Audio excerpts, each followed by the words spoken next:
Welcome to Spiritual Psychology. My name's Renee McKenna, and I bring my 30-plus years as a recovering addict and ex-crazy person turned therapist and shamanic healer to bring you snackable teachings on spirituality, psychology, and all things personal growth.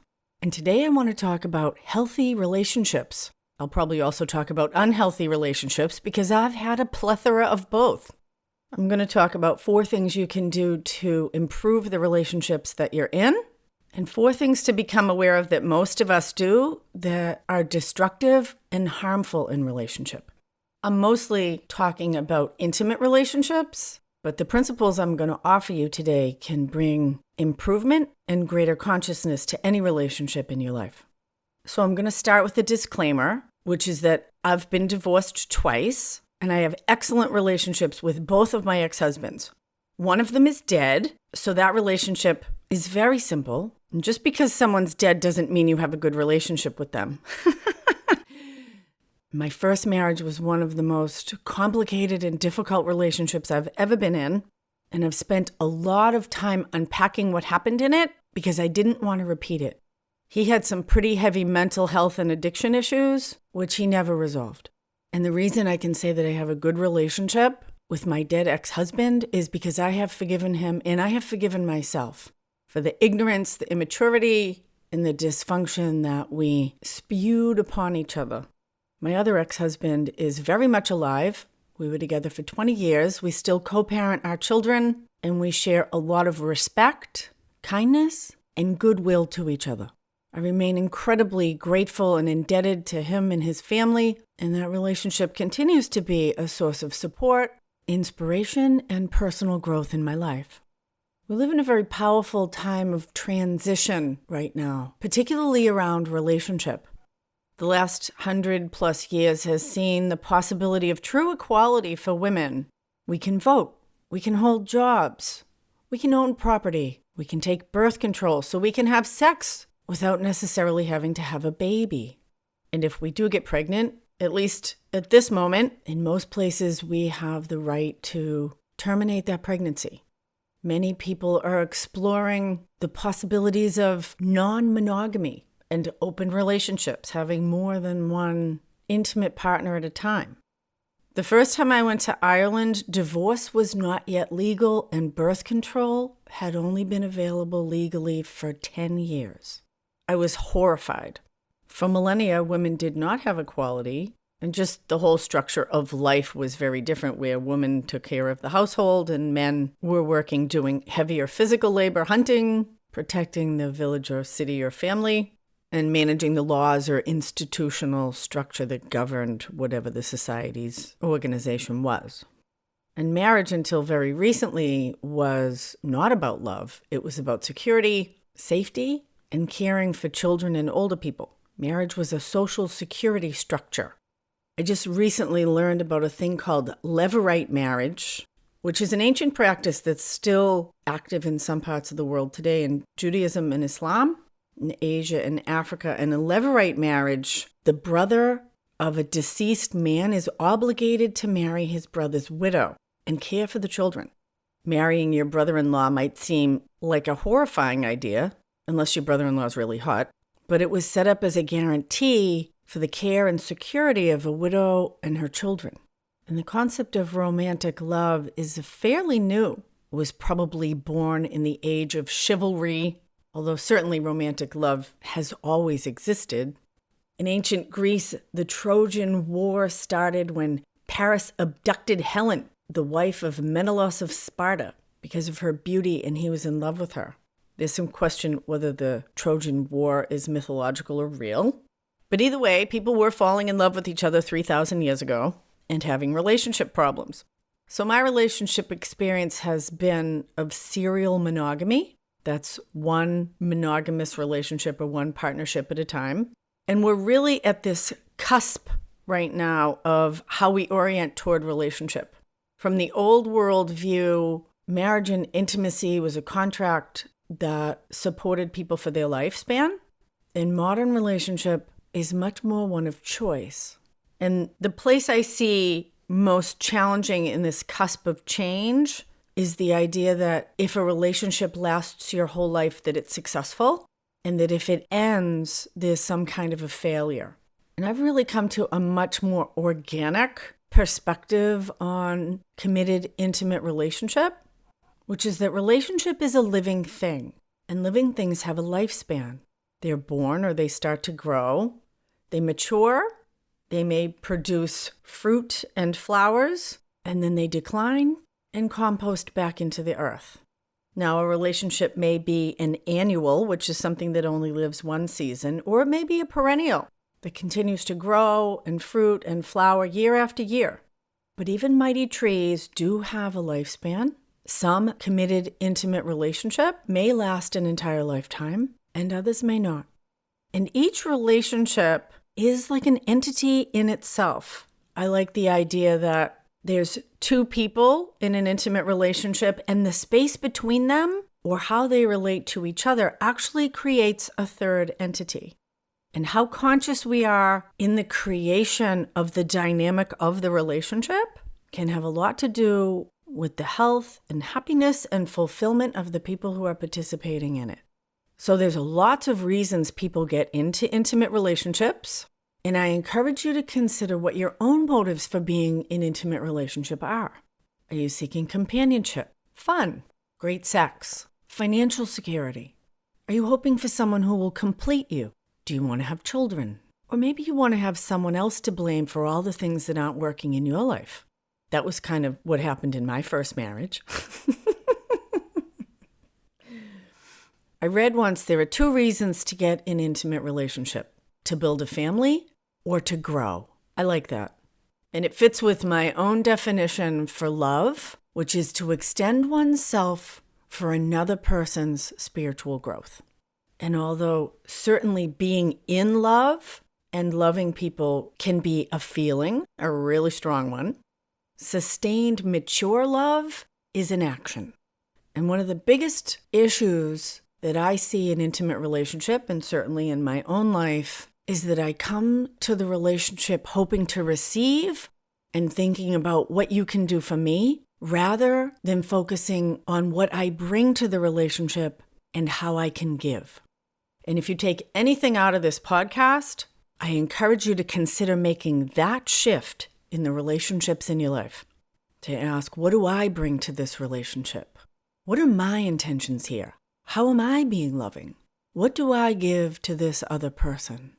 Most of us, myself included, can be overly concerned with what I'm going to get. What are you giving to me? How do you feel about me? And I don't take responsibility for my side of the street.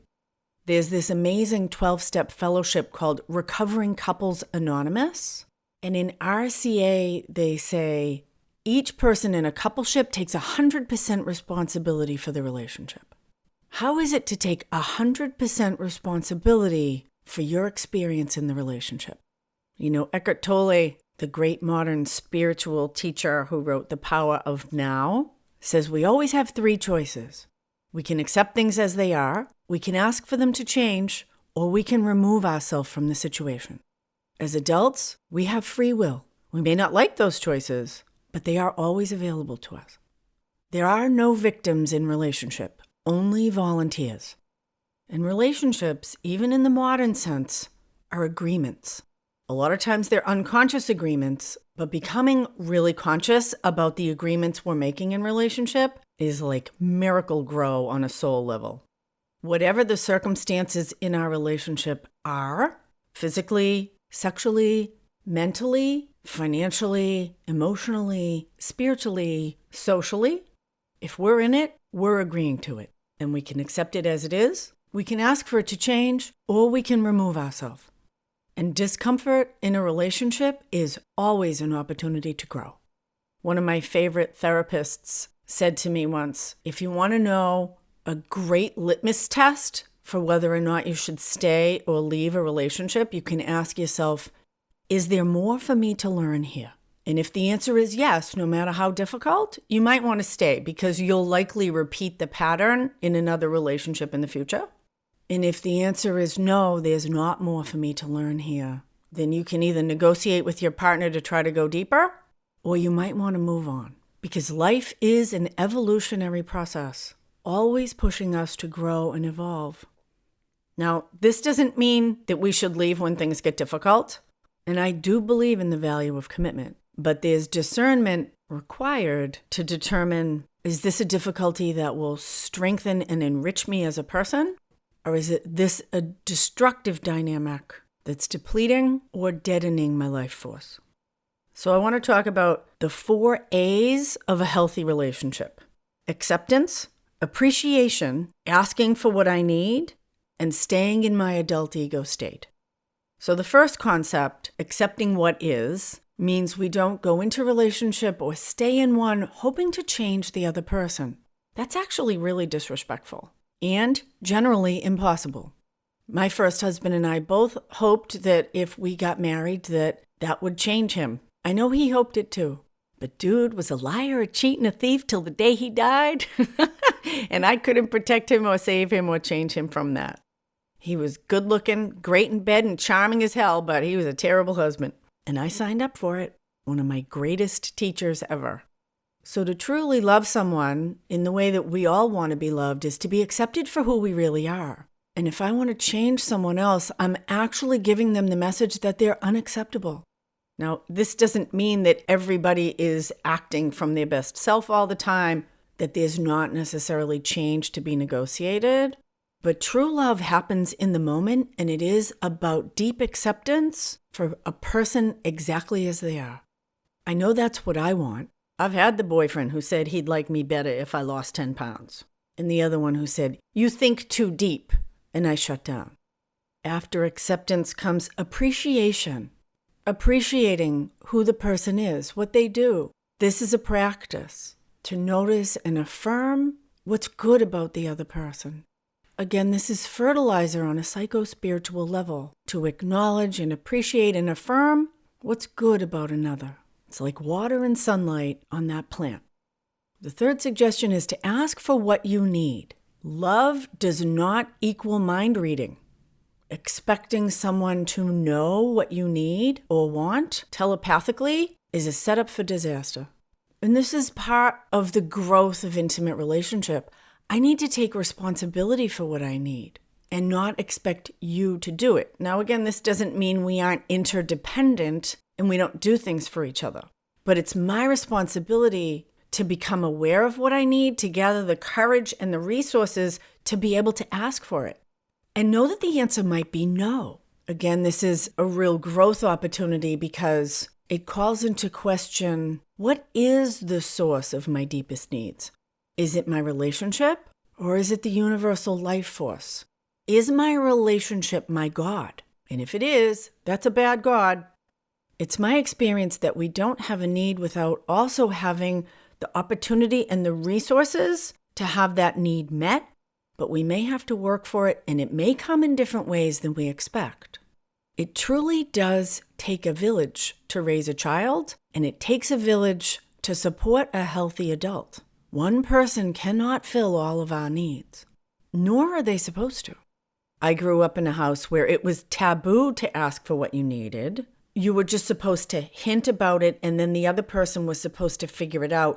And somehow it meant it was loving if they were able to mind read you and figure out what you need. Very dysfunctional.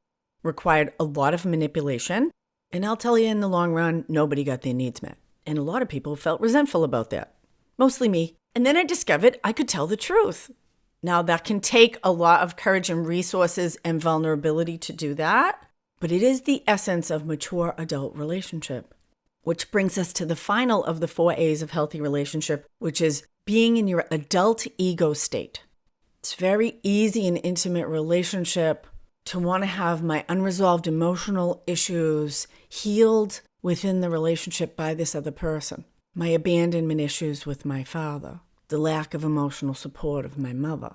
Although intimate relationship can certainly provide tremendous support, nurturing, and compassion, my unresolved emotional issues existed long before I met this person, and they may exist after it. It's my responsibility to heal and manage those things. And the rule I use for staying in my adult ego state is to treat my partner the way I treat my girlfriends. If I have a problem, I don't expect my girlfriends to fix it for me. I might share it with them. I don't yell or name call my friends. I respect them. We share with each other, but there's a space between us. I don't feel it's my responsibility to fix their life. And when I do, I'm crossing over those healthy boundaries. Again, this doesn't mean we don't help and assist each other, but adult ego state is knowing where I stop and where you begin. That we have separate feelings. I'm not responsible for your feelings. You are. You aren't responsible for my feelings. I am. Again, I can accept things as they are. I can ask for them to change, or I can remove myself. That's my responsibility. So accept, appreciate, ask for what you need, and stay in your adult ego state. That's my formula for a healthy relationship. Now, the opposite of those, and I have a lot of experience with these as well, are to blame, to expect another person to change, to withhold my deeper truth, and to project my unresolved stuff onto the other person, either hoping they're going to save me or believing they're the source of my suffering. When I blame another person, I'm not taking responsibility. Now, this doesn't mean that people's behavior don't have profound impact on me.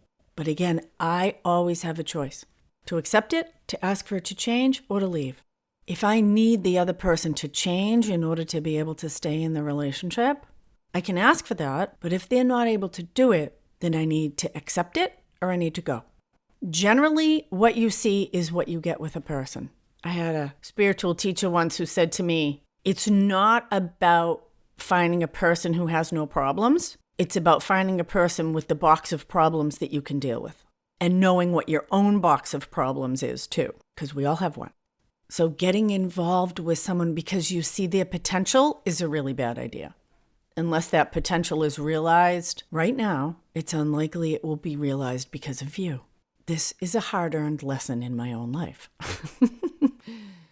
This is not to say that people don't change. I have changed radically in my life and have dedicated my life to helping others change as well. But if it's a requirement for my happiness for another person to change, I need to look deeply at what's going on.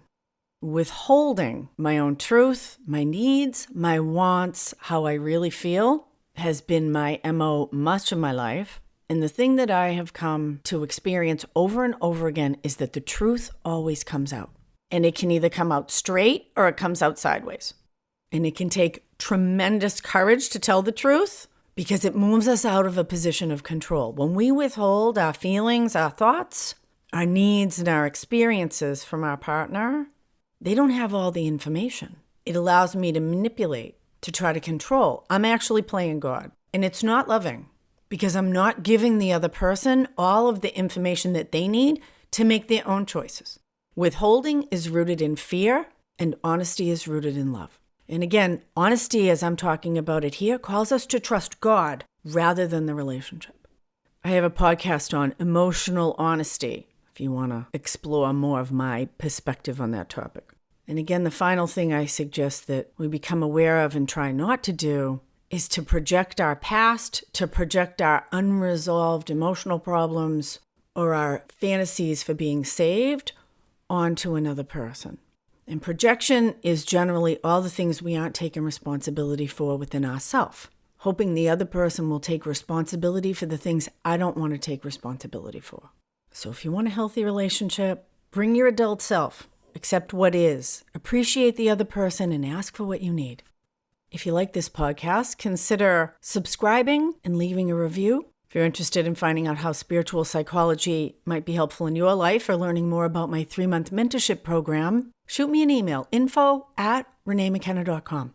And you can find my book, workbook, and guided audio series, Allies and Demons, Working with Spirit for Power and Healing, on Amazon. And thanks as always to my generous supporters on Patreon. Blessings on your path until we meet again. This is Renee LaValle McKenna for Spiritual Psychology.